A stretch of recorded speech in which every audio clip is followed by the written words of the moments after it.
السلام علیکم ورحمۃ اللہ وبرکاتہ۔ ویورز، ذرا تصور کیجئے کہ کل صبح آپ کی آنکھ کھلنے پر آپ کو معلوم پڑتا ہے کہ آپ کا سارا کریئر یا سارا کاروبار مکمل طور پر ختم ہو چکا ہے۔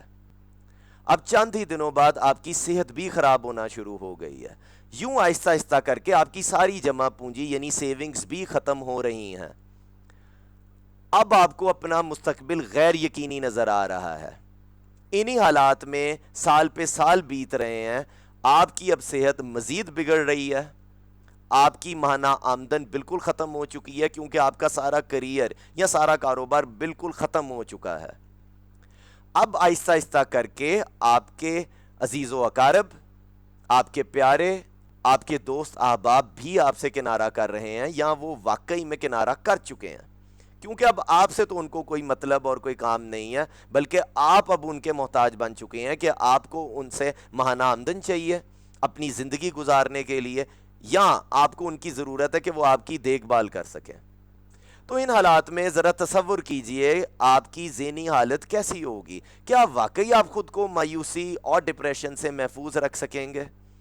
اور ان حالات میں آپ کا ویورز ایمان کیا بڑھ جائے گا یا کمزور پڑ جائے گا؟ یہ سب تصور کیجئے اور ان سوالات کے بارے میں سوچئے۔ قرآن مجید ہمیں ایک ایسے عظیم انسان سے متعارف کرواتا ہے جس نے ایسی آزمائشوں کا سامنا کیا جن کا میں اور آپ تصور بھی نہیں کر سکتے، لیکن اللہ تعالیٰ نے ان کے بارے میں فرمایا سورہ صاد میں، سورہ نمبر 38 کے ورس نمبر 44 میں، بے شک ہم نے انہیں صبر کرنے والا پایا، وہ بہترین بندہ تھا، بے شک وہ بار بار ہماری طرف رجوع کرنے والا تھا۔ ویورز، یہ اللہ کے نبی حضرت ایوب علیہ السلام کا ذکر ہے۔ سورہ انعام سورہ نمبر 6 کے ورس نمبر 84 میں اللہ تعالیٰ فرماتے ہیں اور ہم نے اسے اسحاق علیہ السلام اور یعقوب علیہ السلام عطا کیے، اور اس سے پہلے نوح علیہ السلام کو ہدایت عطا کی، اور ان کی اولاد میں سے داؤد علیہ السلام، سلیمان علیہ السلام، یوسف علیہ السلام، ایوب علیہ السلام، موسیٰ علیہ السلام اور ہارون علیہ السلام کو بھی ہدایت عطا کی۔ یعنی ویورز، اس آیت سے ہمیں پتہ چلتا ہے کہ دوسرے انبیاء کی طرح حضرت ایوب علیہ السلام کو بھی ہدایت سے نوازا گیا تھا۔ اب ذکر کرتے ہیں ویورز حضرت ایوب علیہ السلام کی آزمائشوں کا۔ حضرت ایوب علیہ السلام ایک بہترین زندگی گزار رہے تھے، جس زندگی میں ان کے پاس روز مرہ کے تمام وسائل موجود تھے، ان کی صحت بھی بالکل ٹھیک تھی۔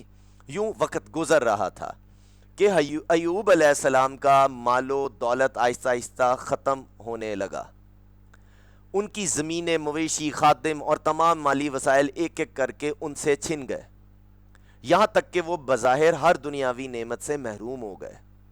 بات ویورز ادھر ختم نہیں ہوتی، بات اور بڑھتی ہے۔ اس کے کچھ ہی عرصے بعد وہ مکان جس میں ان کی اولاد موجود تھی تباہ ہو گیا۔ یوں ایک ہی وقت میں ان کی تمام اولاد یعنی 14 بچے وفات پا گئے۔ ایک ہی وقت میں ویورز ان کے 14 بچے وفات پا گئے۔ حضرت ایوب علیہ السلام شدید بیماری میں بھی مبتلا ہو گئے۔ بیماری اس قدر بڑھ گئی کہ جسم کی کھال جھڑنے لگی اور جسم کا گوشت اور ہڈیاں نمایاں ہونے لگیں۔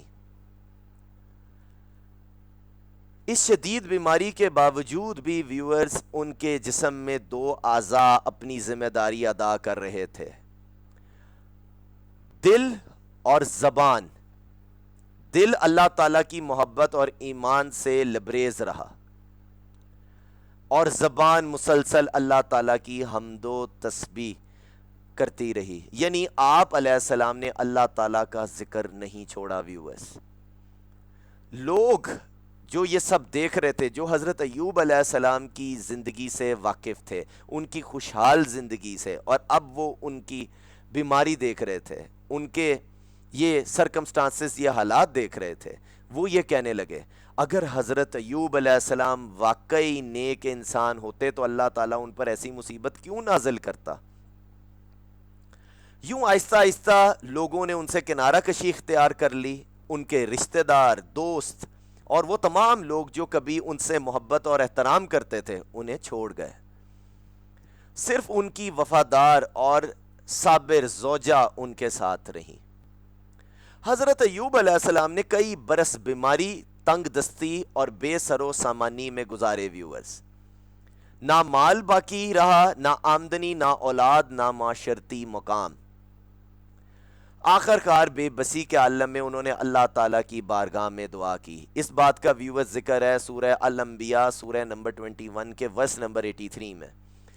بے شک مجھے تکلیف پہنچ گئی ہے اور تو سب رحم کرنے والوں سے بڑھ کر رحم کرنے والا ہے.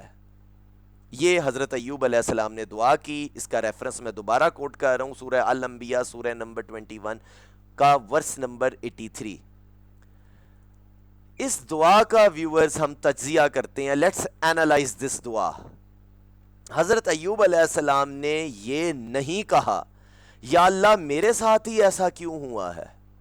انہوں نے یہ بھی نہیں کہا میں اس آزمائش کا مستحق نہیں تھا. ایسی باتیں انہوں نے نہیں کی ویورز.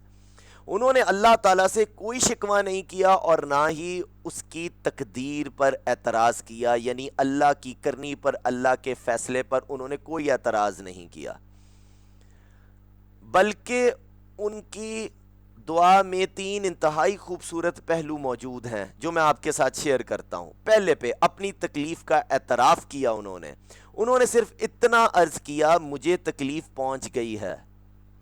دوسرے نمبر پہ ویورز دعا میں ادب کا ہمیں پتہ چلتا ہے.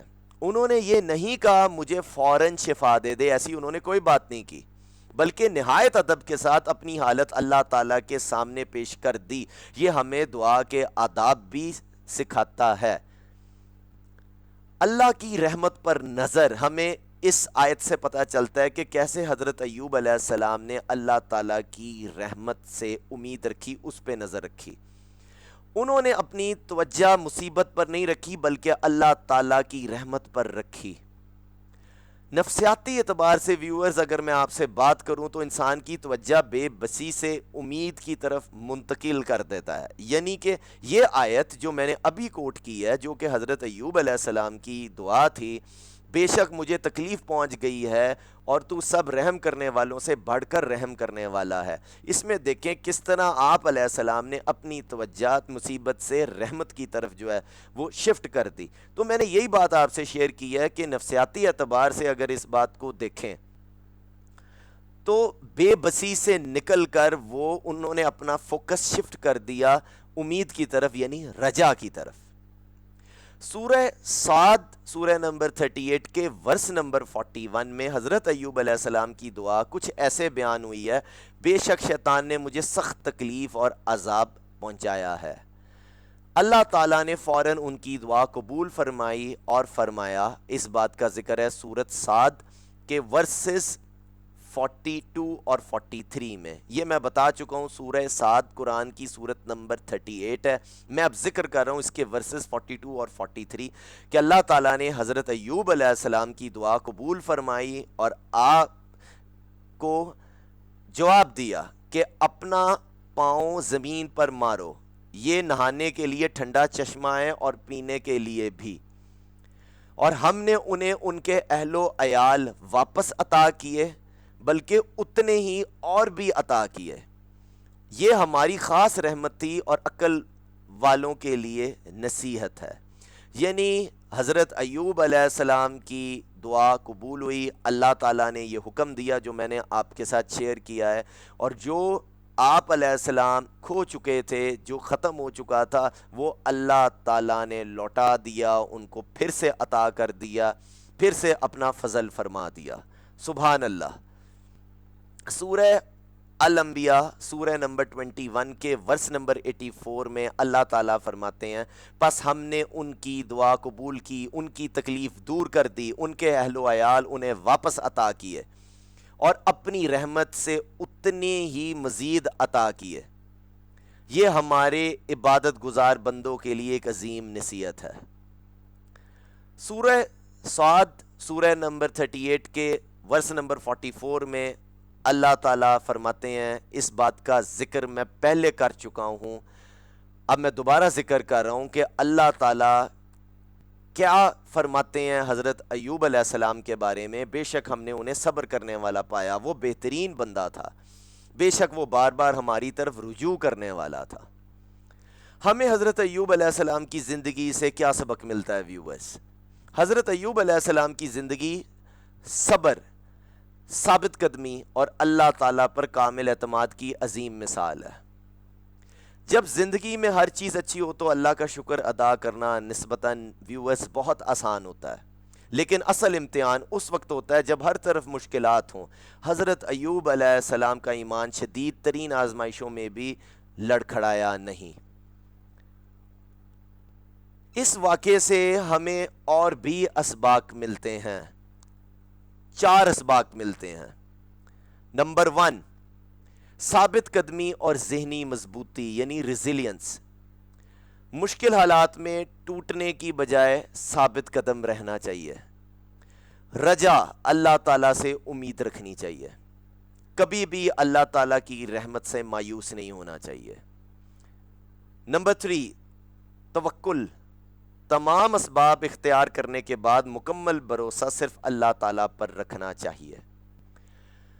حقیقی صبر یعنی صبر جمیل، اللہ تعالیٰ کی اطاعت پر ثابت قدم رہنا، گناہ اور ناشکری سے بچنا، دعا کرتے رہنا اور مدد میں تاخیر کے باوجود اللہ تعالیٰ کی حکمت پر کامل یقین رکھنا۔ جی ویورز، کیا کہیں گے آپ؟ کیا کنکلوڈ کریں گے آپ؟ Do share your views in the comment section. Share this video who likes to learn all this, who likes to hear all this. Thank you.